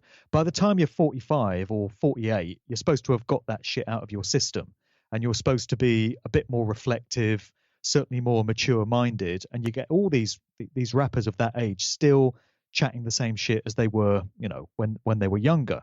So it just pisses me off when you don't see them mature. I mean, some MCs do. There's that guy OC that used to be in Digging in the Crates, and he's put out some albums recently where he's definitely matured as an individual, and he's getting very philosophical on his tracks. I've played many of his tunes on my radio show, and Master Ace is someone that's matured in that same manner, and many other MCs have as well. Ed OG, Chub Rock, some other names that spring to mind, but many of them just don't. Another name I just wanted to mention who came to mind when you were talking about that whole Wu-Tang stuff and how they don't seem to be living up to what they teach in their lyrics and what they represent in their doctrines and stuff is Nas. So Nas is someone that is rumored to be a Freemason, but I don't think that's been proved. He's also stated that he's a 5%er, so he joins the ranks of all these other rappers that come out of that particular group. And he's put out many tracks that appear to indicate that he's a consciously evolved person and, he's out for the upliftment of his people and all that. So he had the track I Can several years ago where he's got all those kids singing that kiddie chorus, I can be whatever I want to be. Very motivational, very aspirational, very galvanizing. And there's been a few other tracks as well. And it makes you think, oh, Nas is someone that's trying to put out positive, uplifting messages. But there was an interview that I read quite recently with Khalees. So Khalees, the singer, was married to Nas for a number of years. It was probably an arranged industry marriage, because I think many of these are. But she spoke in this interview of how Nas was very abusive and very violent during their relationship and used to beat her. And she said, the whole thing was just a car crash and a nightmare, and she couldn't wait to get away from him. So there we've got a portrayal of him which is very much at odds with his public persona. And it's just one of so many examples of people that don't walk the talk. Just makes me wonder who really is genuine out there in terms of these A-list celebrities, in terms of household names. There are many rappers that I feature on my Sound of Freedom show that put out conscious message music. People like K Reno and Diesel Automatic, who are absolutely the real deal. And from what I can make out, certainly they live their private lives in accordance with the messages they put into their music. But the thing that strikes you about these guys is they don't have major record deals. They're not signed to one of the big corporations, and most people have never heard of them. And that's what keeps them genuine. That's what keeps them sincere and authentic. It seems the minute any of these artists sign up to one of the corporations and they're put out there on the radio and on the TV and everybody starts to hear of them, something happens to them and they get corrupted and they change and they just start to fit the mold of those that have gone before them. And there's hypocrisy everywhere. There's corruption and debasement everywhere. It just seems to be an inevitable aspect of the industry machine that they sign up to. Mm-hmm. Yeah, and I think it's interesting that so much of this, sexual debauchery and these stories, they go hand in hand with, stuff that will come up in the truther circles about, kind of like the eyes wide shut things, where I'm sure that these elites probably view it in some esoteric way that in some strange, messed up situation in their minds, they view it as having some sort of like occult deep significance. But it's just like, when you have this bare bones emperor no clothes approach, you're like, no, that's just a fucked up orgy. I'm sorry. You can take it as spiritual as you think it is.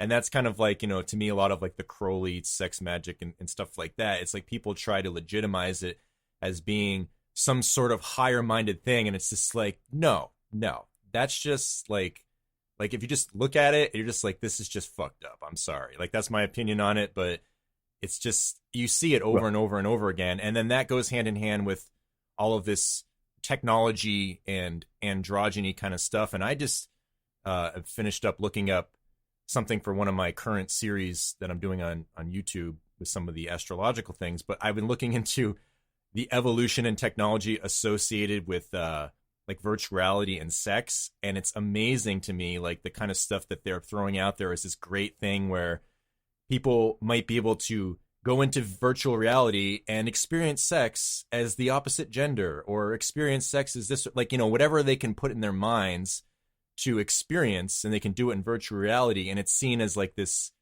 advancing, liberating thing. And it's just like, well, where does that stop? Like, what if some fucked up person says, oh, I want to know what it's like to have sex with a young kid?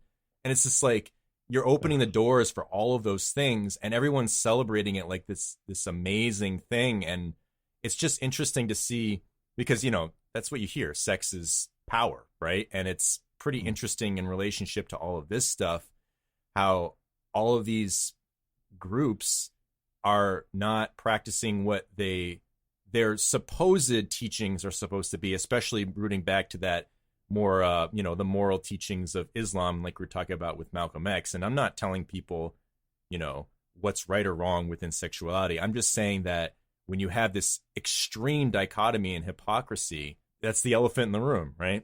As you always say. Well, that's right. And all of this transhumanism and all this madness of virtual reality sex with robots and holograms or whatever that you just mentioned, it's all tenets of Satanism. Let's just call it what it is. Satanism is that which is in opposition to everything that is inherent in nature, in creation, everything that was put into place by the creative force behind the universe. People will put different labels on it. Some people will call it God. They'll give it a name. It doesn't matter what you want to refer to it as. I'm talking about the creative force that set everything into place, and it set it into place with perfection.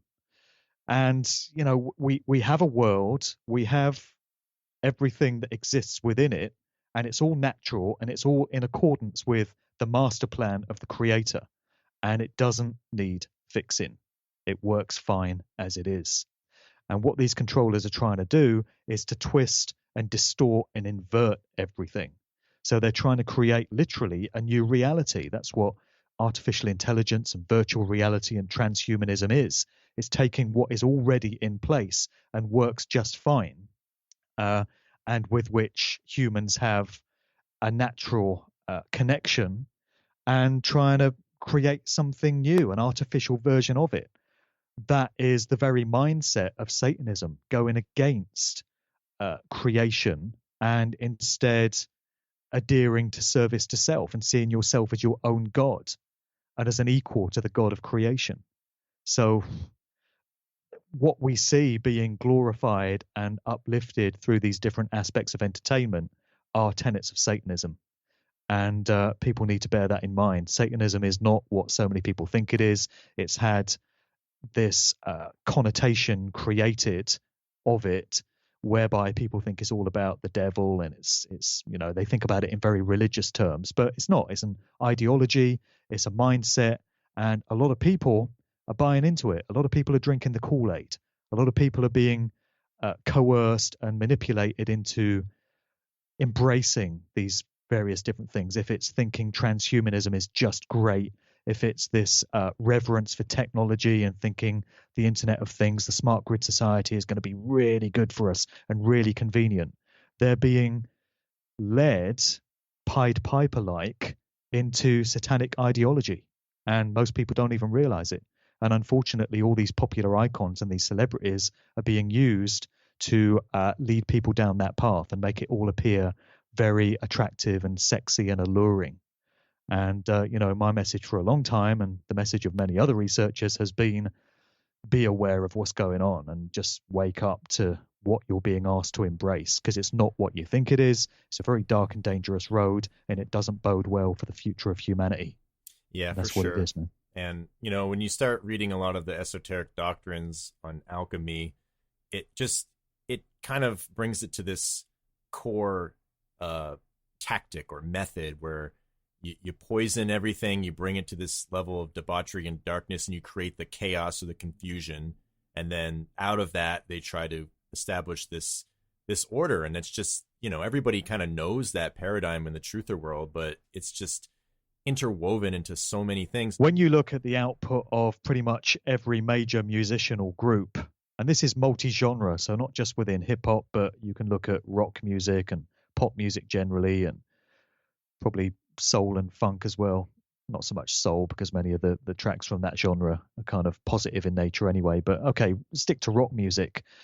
Most of the major names from that field have, at some point in their career, put out a song or a group of songs that, again, appear to be giving us conscious, meaningful messages and indicate that these groups are on our side and they're with us in fighting the powers that be, and they oppose this new world order and the elite ruling class and such.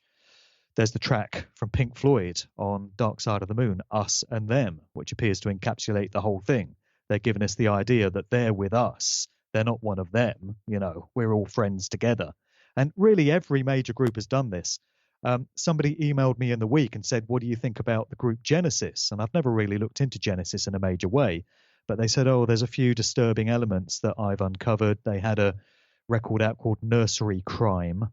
And Genesis were famously discovered by Jonathan King, who was exposed as this notorious paedophile connected to the BBC and, Jimmy Savile and all the rest of it. And they were saying, oh, it's a bit unsettling. And then they said, but, Genesis have put out so many records, so many songs that seem to hint at great knowledge on their part, and they're trying to impart messages to us that are going to uplift us.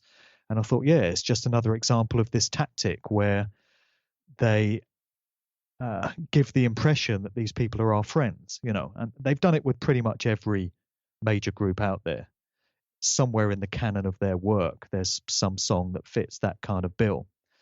So I think it's just the case that with celebrities that get into these prominent, influential positions, they are required to put out these songs from time to time to, in many ways, confound us and confuse us and just leave us not knowing what to think. The vast majority of people hearing these songs will think that these artists are sincere, but then you'll have more suspicious-minded people, like me, who will think there's something more going on, but won't necessarily be able to put my finger on what it is. So I don't know, man. It just seems to be a standard industry tactic that gets rolled out at those upper levels with these very successful, famous artists. I hope that answers the question, but that's the only thoughts I have on it, really. Yeah, I think that a lot of this doctrine stems upon the idea that there's no good and evil. That's just this polarity that's split from this one unity that's kind of at the heart of a lot of these esoteric doctrines, as far as I understand them. And you can see how they might utilize that because the quote-unquote profane, right, the masses, you and me, according to them at least, we're in this state of recognizing things as good and evil. Like, apparently that's a bad thing to do, right? And I don't agree with that philosophy. I think what they're doing is straight up evil, and unfortunately that is part of us in our human nature, is we have the ability to do that, but I don't think it's something that's like a construct that's made up by society. And obviously that would get into more of a spiritual viewpoint on it. But I think that they play on this, and I think that one of the bad guys that's been put up is sort of like that, the Republican kind of like George Bush, Cheney archetype, where that's sort of like the New World Order straw man that's propped up to a lot of the people in these communities. And for good reason. I'm not defending those people, but I almost feel like that is supposed to be where all the blame goes on that particular, archetype.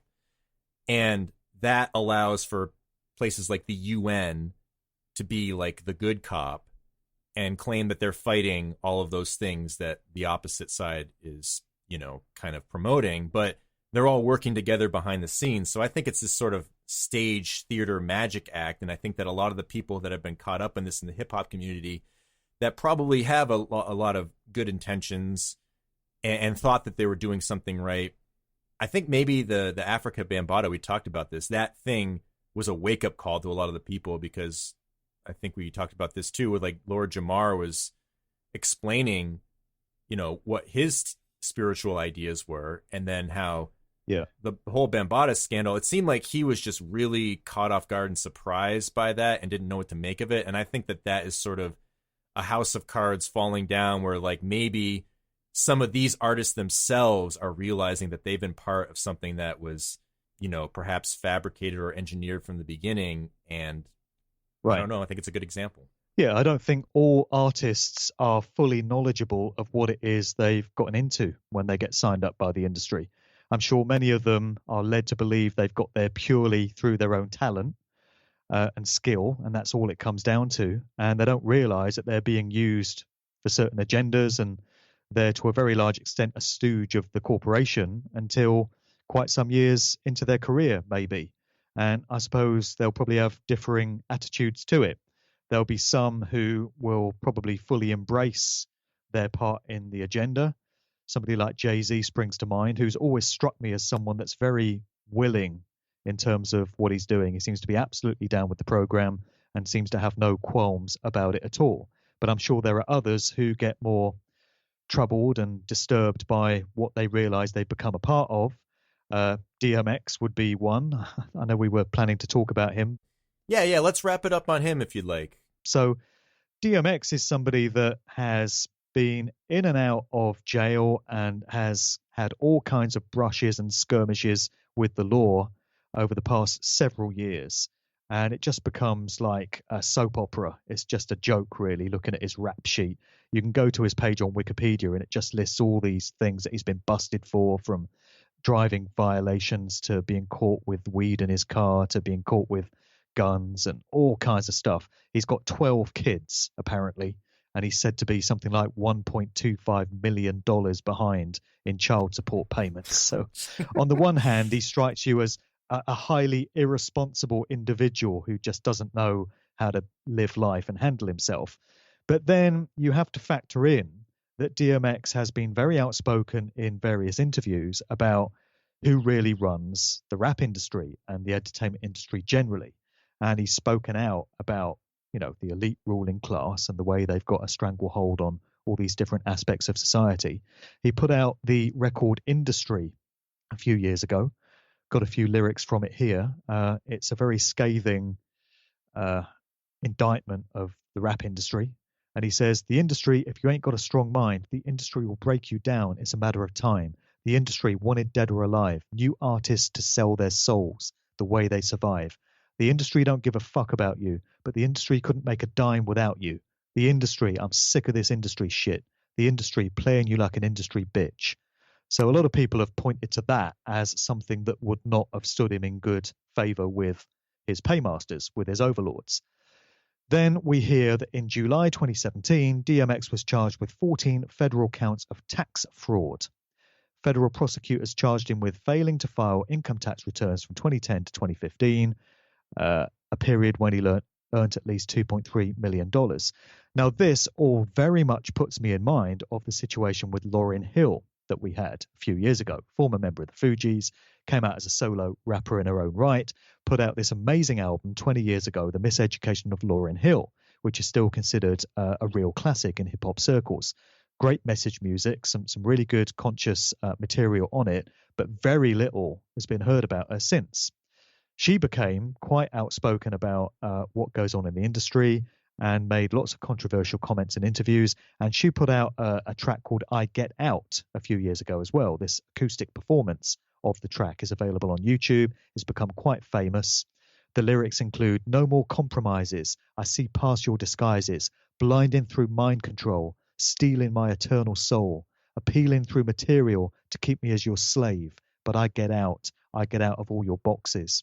And that's interpreted as her addressing all of that to the industry again and saying, you don't own me anymore. I'm not playing your game anymore. You're not going to control my soul. I'm going to assert my sovereignty, my personal freedom. Well, in June 2012, Lauryn Hill was charged with 3 counts of tax fraud for failing to file taxes on $1.8 million of income earned between 2005 and 2007. So there's a connection here between these two artists. They both became very outspoken about the industry.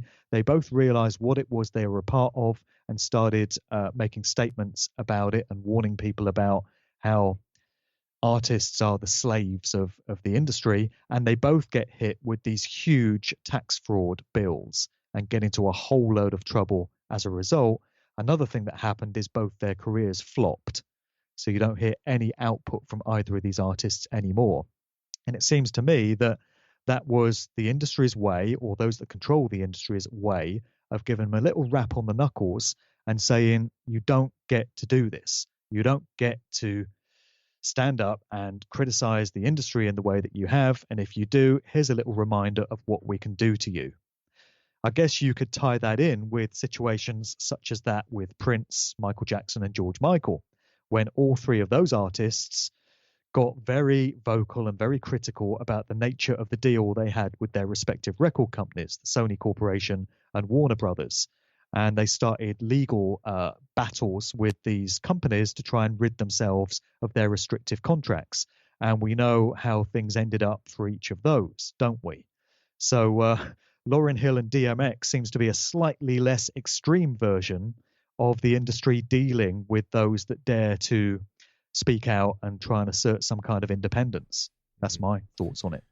Yeah, and what you read in Lauryn Hill's lyrics, trying to put me in a box. I mean, that is, I think, one of the greatest tactics of this overarching system, because what they do for the hip hop community, it seems, is that as long as they're, having this race polarity, it seems like they can say whatever they want, and that it's kind of interesting how when Malcolm X realized, oh, there's white people at Mecca, like, why wasn't I informed about this? And so he started seeing through, I think, a lot of this race war thing, and then he got taken out. So it's almost like you can say whatever you want that might actually be fighting the quote unquote New World Order, but as long as you're directing people into a particular box, whether it be race or whether it be the Jews or whether it be the Jesuits or anything like that, I think you can become useful, or I think that at least the controlling system sees you as sort of nullified or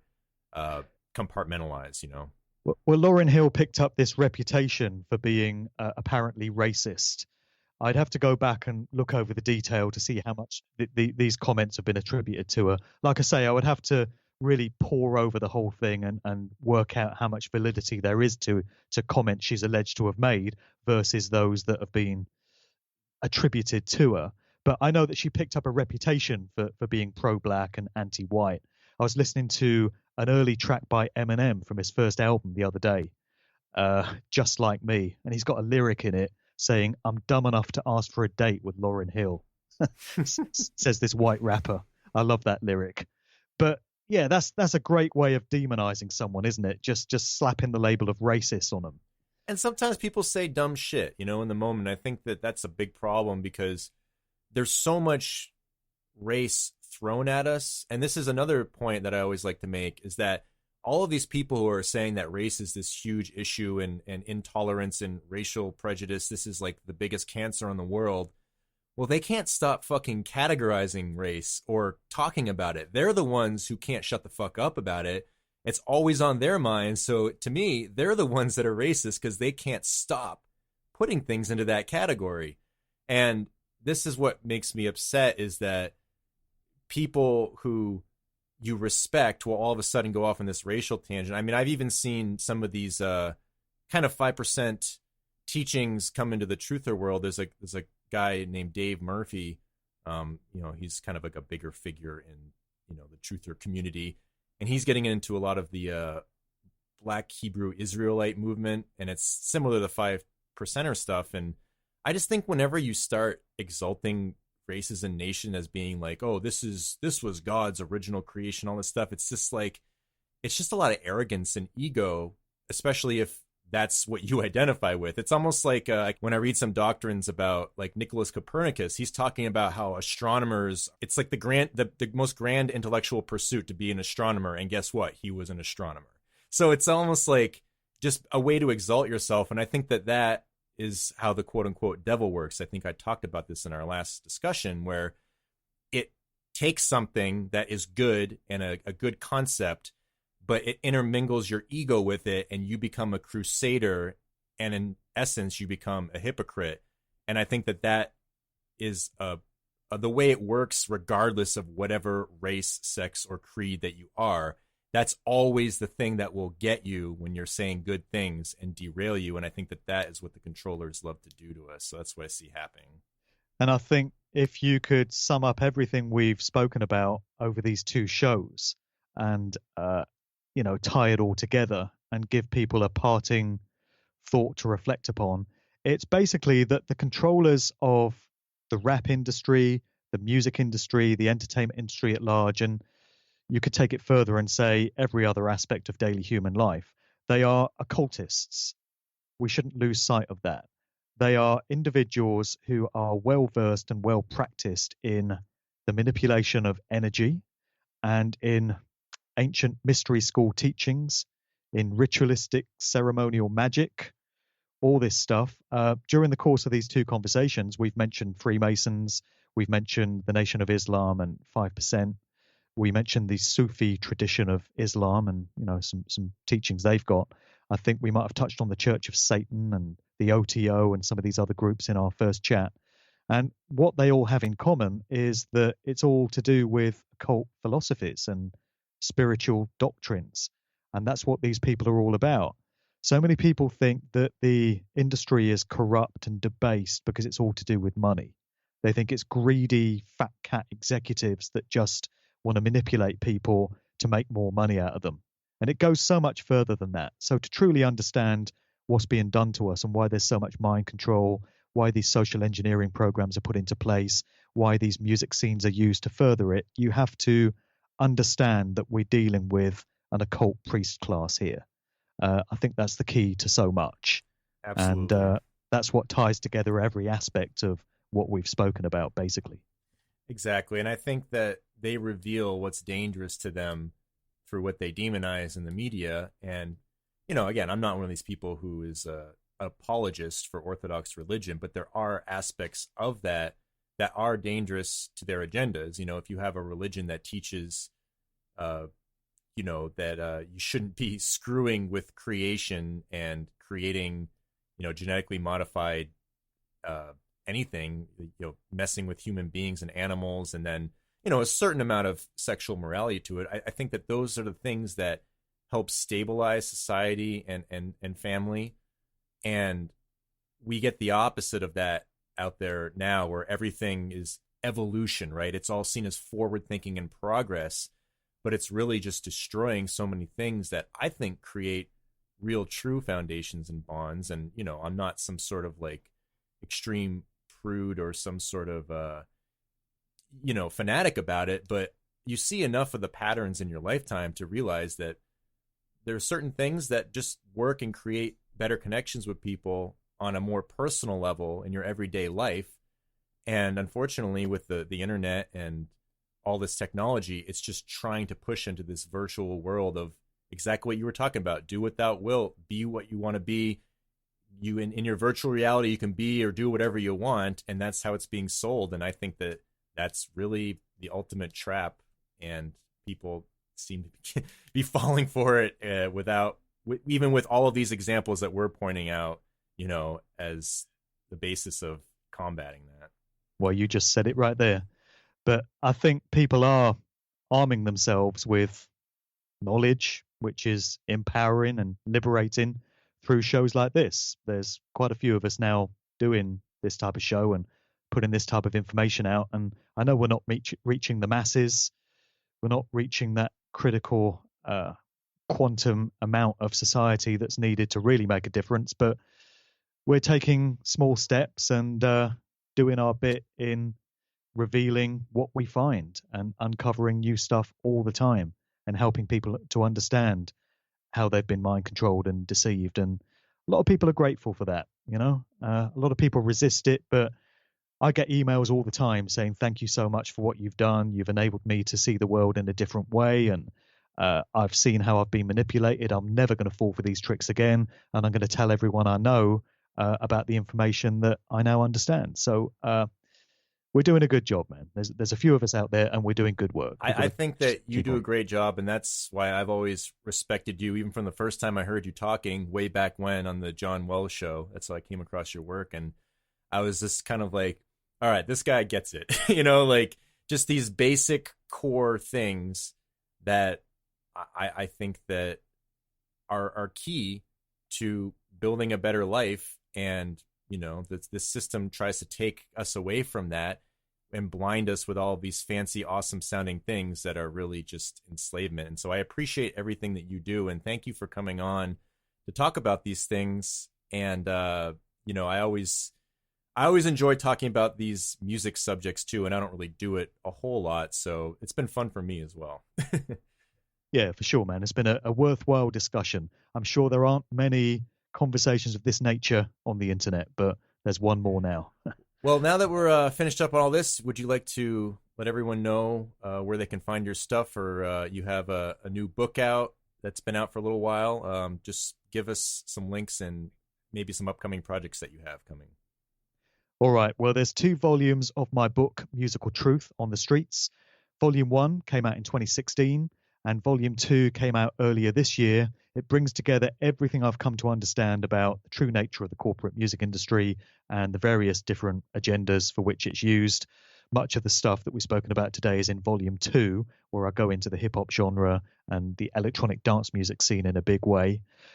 So they're both available on Amazon. You can do a search there for Mark Devlin Musical Truth. But if anyone wants to cut Amazon out of the picture and get a signed copy from me direct, I'd be very happy to deal with that. You just got to drop me an email to markdevlinuk@gmail.com, and I can mail one out. I can mail to the US. I can mail anywhere in the world, so that's not a problem. Other than that, I'm doing a bunch of public talks based on much of this material. These are mainly in Europe. I've got talks coming up in Sweden, Denmark, Ireland, and all over England. I've been to the States already this year. I may come back next year and do some more. Certainly hope to. Many of my talks are available on my YouTube channel.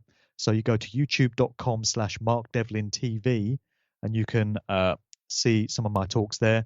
And the big benefit of that is that I can show visuals. I can really bring some of these stories to life by showing some of the symbolism and some of the occult stuff that goes into videos and such like. So you can catch many of those there.